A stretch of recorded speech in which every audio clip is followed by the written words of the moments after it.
Sa puntong ito, makausap po natin sa linya ng telepono si Ma'am Connie Dadivas, weather forecaster ng Pag-asa. Ma'am Connie, magandang hapon po. Yes, magandang hapon din Sir Jiggy.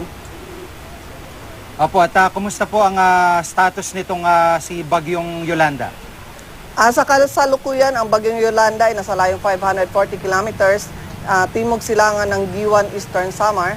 Taglay pa rin ang pinakamalakas na hangin na 215 kilometers per hour at ang bugso na hangin na 250 kilometers per hour. Ito ay kumikilos pakanluran hilagang kanluran sa bilis na 33 kilometers per hour. Opo, lumalabas na parang bumilis po ng by 3 kilometers per hour. Ito pong si Yolanda, no? Dahil kahapon parang 30 lang yung kanya pong speed. Tama po yun. Opo, at kung tatama nga po ito bukas, dun sa bahagi po ng Eastern Samar, parang Giwan o Mercedes yung pinakaunang tatamaan ng mga bayan? Opo, inaasa natin sa Eastern Samar, particularly over Giwan, tatama itong bagyo bukas po ng umaga. Opo.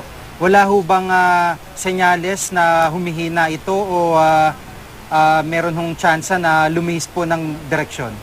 Sa ngayon, wala tayong nakikitang pagbabago or chance na magbabago ito ng direksyon dahil sa nakikita natin, consistent po na sa kanyang galaw na west-northwest at wala naman tayong nakikita ibang system na makaka-apekto nito. Opo. Ma'am, sa 500 mahigit na kilometers na layo niya sa Giwan, meron na ho bang readings yung mga monitoring system nyo doon kung gaano karaming ulan yung maaari pong dalhin itong bagyo? Sa ngayon po, ang inaasahan natin nasa 10 to 30 millimeters per hour ang ibubuhos na ulan nitong bagyo within the 600 kilometer diameter. Opo. 600 kilometers na diameter, medyo malapad ho talaga itong bagyo, ano po? Tama po yun.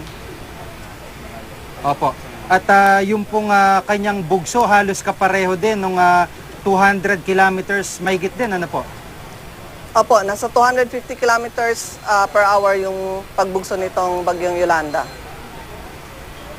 Opo. Sa ngayon, ma'am, ano po yung maia-advise nyo sa ating mga kababayan, lalo na po doon sa mga unang maaring tamaan ng mga lugar, Giwan, particular dyan sa may Eastern Samar po?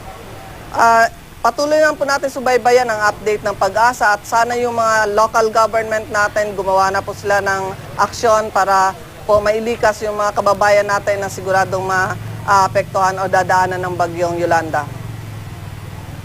Opo. Maraming salamat po si Ma'am Connie Dadivas, weather forecaster ng Pag-asa.